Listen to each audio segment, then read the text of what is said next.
Hello friends, welcome to fresh GK. Friends, आज हम Indian polity के एक इम्पोर्टेंट टॉपिक कॉन्स्टिट्यूएंट असेंबली या संविधान सभा को देखेंगे और यहाँ से जितने भी इम्पोर्टेंट पॉइंट बन सकते हैं वो हम आज की इस वीडियो में कंप्लीट देखेंगे। दोस्तों, अगर आप वीडियो को पूरा देखते हैं तो आपको ये क्वेश्चन एग्ज़ाम में देखने को ज़रूर मिलेंगे। तो शुरुआत करते हैं आज की हमारी वीडियो को। दोस्तों, अगर आप हमारे चैनल पर नए हैं तो चैनल को सब्सक्राइब कर लें और बेल आइकन को प्रेस कर दें। तो शुरुआत करते हैं आज के हमारे पहले प्रश्न से। पहला पॉइंट कहता है कि 1924 में मोतीलाल नेहरू ने ब्रिटिश सरकार से भारतीय संविधान के निर्माण के लिए संविधान सभा के गठन की मांग की थी। यह पॉइंट बताता है कि हमें कि 1924 में मोतीलाल नेहरू ने ब्रिटिश सरकार से, किसने भाई? मोतीलाल नेहरू ने ब्रिटिश सरकार से मांग की थी कि हमें संविधान सभा का गठन करना है। तो ब्रिटिश सरकार से अगर ये पूछ लिया जाए क्वेश्चन कि ब्रिटिश सरकार से मांग किसने की थी 1924 में संविधान सभा के गठन के लिए, तो याद रखना आपको मोतीलाल नेहरू ने। सेकंड पॉइंट कहता है हमारा, क्रिप्स योजना के तहत 1942 में यह स्वीकार किया गया कि भारत में एक निर्वाचित संविधान सभा का गठन होगा। भारत में संविधान सभा का गठन किया जाएगा। ये किसके तहत स्वीकार किया गया था? तो क्रिप्स योजना के तहत यह स्वीकार किया गया था कि हमारे भारत में एक संविधान सभा होगी जो संविधान का निर्माण करेगी। तो शुरुआत करते हैं आज के हमारे पहले प्रश्न से। पहला प्रश्न कहता है कि संविधान सभा के गठन की मांग सर्वप्रथम 1895 में किसके द्वारा की गई थी? तो सबसे पहले बाल गंगाधर तिलक ने मांग की थी कि संविधान सभा का गठन किया जाए। और कब की गई थी? 1895 में। सेकंड पॉइंट है, किसके आधार पर संविधान सभा का गठन किया गया था? यह क्वेश्चन इंपॉर्टेंट है क्योंकि एसएससी में पूछा गया है। किसके आधार पर संविधान सभा का गठन किया गया था?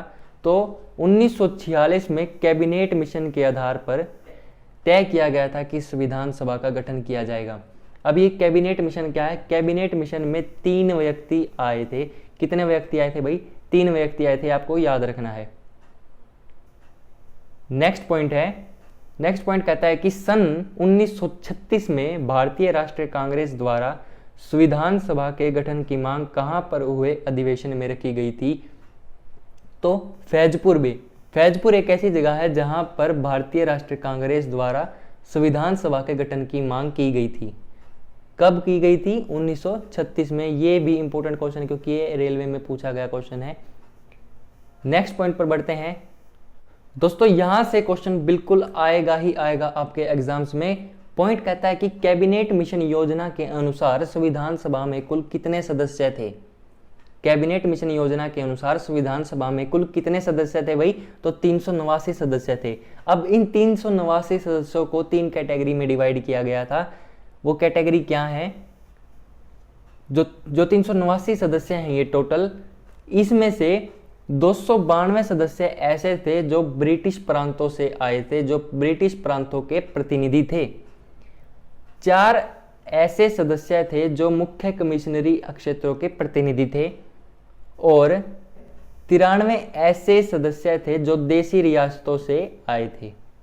ये आपको याद रखना है। 292 ब्रिटिश प्रांतों से, 93 देशी रियासतों से और 4 मुख्य कमिश्नरी क्षेत्रों से आए थे। बढ़ते हैं हमारे नेक्स्ट पॉइंट की तरफ।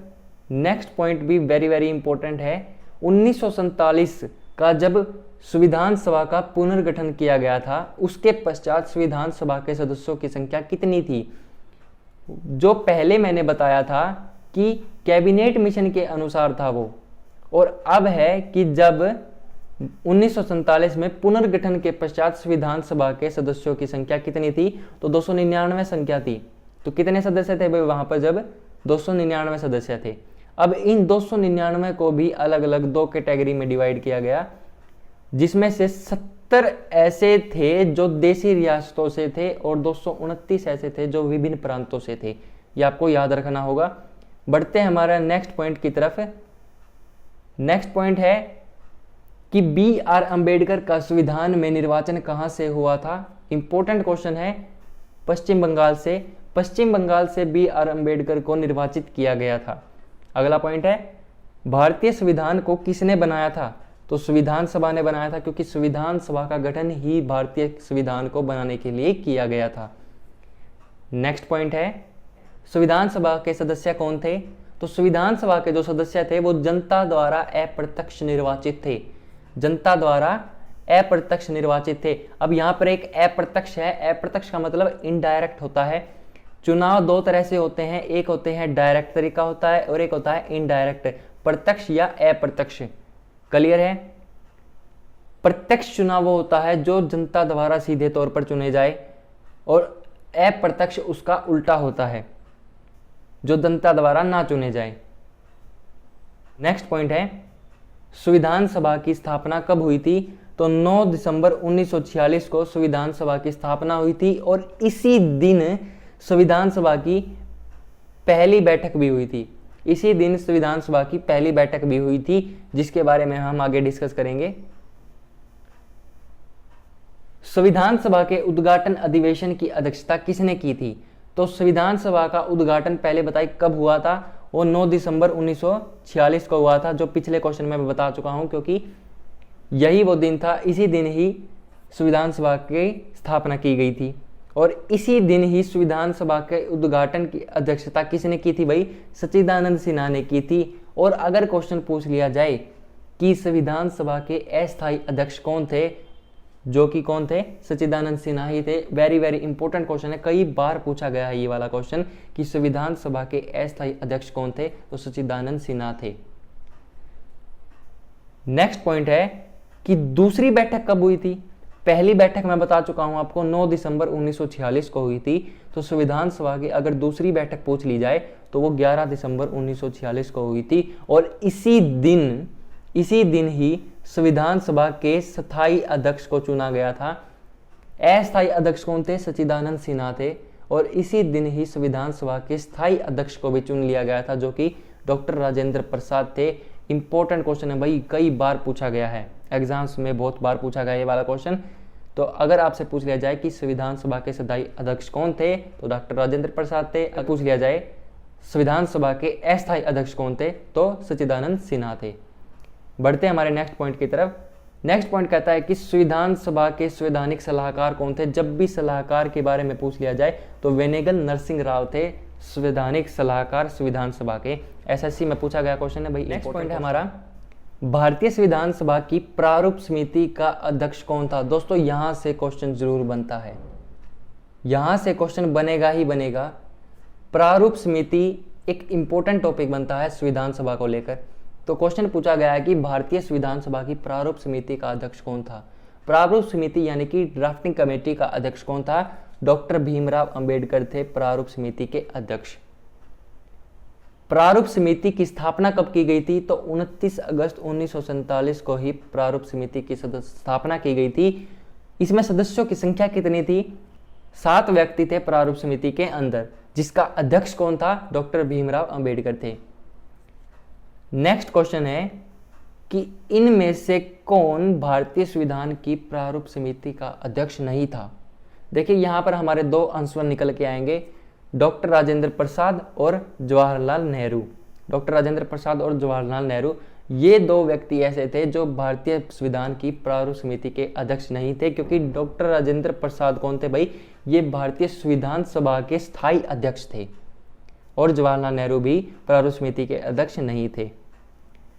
नेक्स्ट पॉइंट है, अगर जवाहरलाल नेहरू प्रारूप समिति के अध्यक्ष नहीं थे तो ये क्या थे भाई? ये सलाहकार थे। इन्होंने ही प्रारूप समिति के समक्ष प्रस्तावना का प्रस्ताव रखा था। तो वो कौन व्यक्ति थे भाई? जवाहरलाल नेहरू थे, इन्होंने ही प्रस्तावना रखी थी।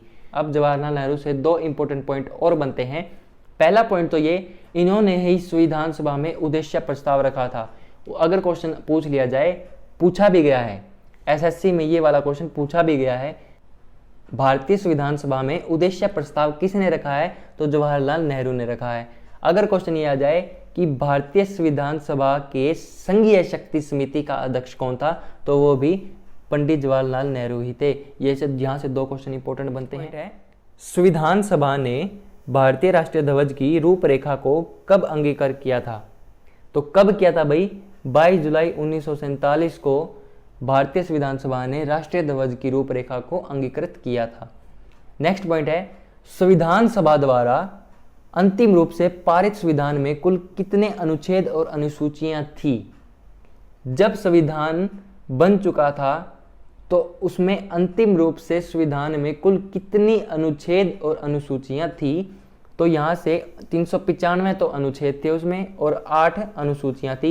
इंपॉर्टेंट क्वेश्चन है, पूछा जा सकता है आपसे। नेक्स्ट पॉइंट है, संविधान को बनने में कुल कितना समय लगा था? कई बार पूछा गया है। 2 वर्ष 11 महीने 18 दिन। इंपॉर्टेंट क्वेश्चन है। जिस संविधान सभा द्वारा भारत के संविधान का अधिनियम किया गया था उसके सदस्य कौन थे? तो जिस संविधान सभा का भारत के संविधान का अधिनियम किया गया था उसके सदस्य विभिन्न प्रांतों की विधानसभा द्वारा नामित सदस्य थे। जितने भी स्टेट्स थी उनकी विधानसभाओं के जो नामित सदस्य थे वही संविधान सभा द्वारा भारत के संविधान का अधिनियम किए जाने वाले सदस्य भी थे। नेक्स्ट पॉइंट है, भारत के संविधान का निर्माता किसे माना जाता है? तो BR अम्बेडकर को ही भारत के संविधान का निर्माता माना जाता है कि इन्होंने ही संविधान को बनाया है। भारत का संविधान लागू कब किया गया था? तो 26 जनवरी 1950 को लागू किया था। अब मैं यहाँ से आपको एक इंटरेस्टिंग पॉइंट बताता हूँ कि भारत का संविधान 26 जनवरी 1950 को लागू किया था, तो इसी दिन ही 26 जनवरी के दिन ही संविधान को लागू करने का निर्णय क्यों लिया गया था? क्योंकि इस दिन 1930 में कांग्रेस ने इस दिन को स्वतंत्रता दिवस के रूप में बनाया था। क्लियर? तो नेक्स्ट पॉइंट है, संविधान पूरा तैयार कब हुआ था? तो 26 नवंबर 1949 को संविधान बिल्कुल पूरा तैयार हो गया था। लेकिन यहां से एक क्वेश्चन बनता है कि अगर 26 नवंबर 1949 को संविधान तैयार हो गया था तो 26 जनवरी 1950 को संविधान लागू क्यों किया गया? ये क्वेश्चन जानने का है, क्योंकि ये इस क्वेश्चन का आंसर मैं आपको बता चुका हूं। क्योंकि 1930 में कांग्रेस ने इस दिन को स्वतंत्रता रूप के दिवस में मनाया था, इसीलिए ही 26 नवंबर को न मनाकर 26 जनवरी को भारत का संविधान लागू किया गया था। ये आपको याद होना चाहिए। लास्ट क्वेश्चन है हमारा, संविधान सभा में महिलाओं की कुल कितनी संख्या थी? 15 महिलाएं थी जो संविधान सभा के सदस्य थी।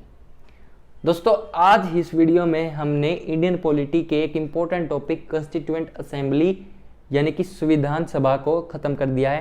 दोस्तों, अगर आपको वीडियो पसंद आई हो तो चैनल को सब्सक्राइब करिए और वीडियो को लाइक करना ना भूलें। जय हिंद।